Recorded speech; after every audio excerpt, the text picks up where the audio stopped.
ആദ്യമായിട്ടായിരുന്നു കല. ഒരുപാട് സന്തോഷം.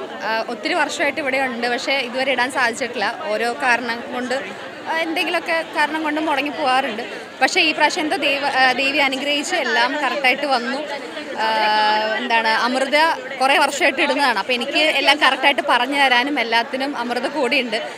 2 ദിവസം മുന്നേ ഞാൻ വന്നു, ഇന്നലെ വന്നിട്ട് എല്ലാം വന്ന് സെറ്റ് ചെയ്തു. ഇന്നിപ്പോൾ ദൈവാനുഗ്രഹിച്ച് എല്ലാം കറക്റ്റായിട്ട് തന്നെ നടക്കുന്നുണ്ട്. ഒരുപാട് സന്തോഷം. അയ്യോ, ആഗ്രഹത്തിന് പുറത്തുനിന്നല്ല. ഒബ്വിയസ്ലി നമുക്ക് എല്ലാവർക്കും ആഗ്രഹം ഉണ്ടാവും. ആ ആഗ്രഹമൊക്കെ നമ്മൾ പ്രാർത്ഥിച്ചുകൊണ്ട് നമ്മൾ പൊങ്കാല ഇടുന്നതേ ഉള്ളൂ. ദേവി അനുഗ്രഹിച്ച് നമുക്കതെല്ലാം സാധിക്കും എന്നാണ് നമ്മൾ പ്രാർത്ഥിക്കുന്നത്. എനിക്ക് മാത്രമല്ല, ഇവിടെ എല്ലാവരും പൊങ്കാല ഇടുന്ന എല്ലാവർക്കും ചെറിയ ചെറിയ ആണെങ്കിലും വലുതായിട്ടും ആഗ്രഹങ്ങൾ ഒരുപാടുണ്ടാവും.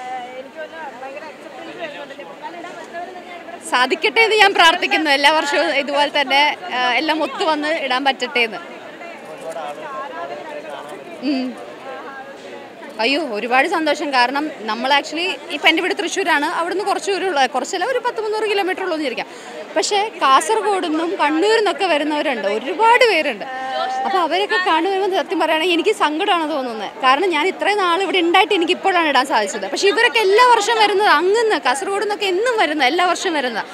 അപ്പോൾ അവരൊക്കെ നമ്മളെ കണ്ടിട്ട് ഓടി വന്ന് നമ്മളിവിടെ ഫോട്ടോ എടുക്കുന്നു, നമ്മുടെ വിശേഷങ്ങൾ ചോദിക്കുന്നു. ഇപ്പം എൻ്റെ സീരിയലിൻ്റെ പേര് പൂജ എന്നാണ്.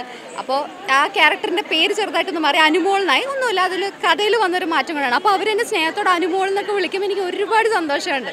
നമ്മൾ ശരിക്കും അവരുടെ മോളായിട്ടാണ് നമ്മളെ കാണുന്നത്. അപ്പോൾ ഇത്രയും തിരക്കിൻ്റെ ഇടയ്ക്ക് അവർ ഓടി വന്ന് നമ്മളെ വന്ന് മീറ്റ് ചെയ്ത് നമ്മളോട് സംസാരിക്കണമെങ്കിൽ നമ്മളോട് എന്തോരം സ്നേഹം ഉണ്ടാവും നമ്മൾ വിചാരിക്കണമല്ലോ. അല്ല നിങ്ങളോട് തന്നെ അവരോട് എല്ലാവർക്കും ഹാപ്പി പൊങ്കാല. എല്ലാവരും ഹാപ്പി ആയിട്ടിരിക്കുക. നിങ്ങളുടെയൊക്കെ ആഗ്രഹങ്ങൾ ദൈവം സാധിച്ചു തരട്ടെ എന്ന് ഞാൻ ആഗ്രഹിക്കുന്നു.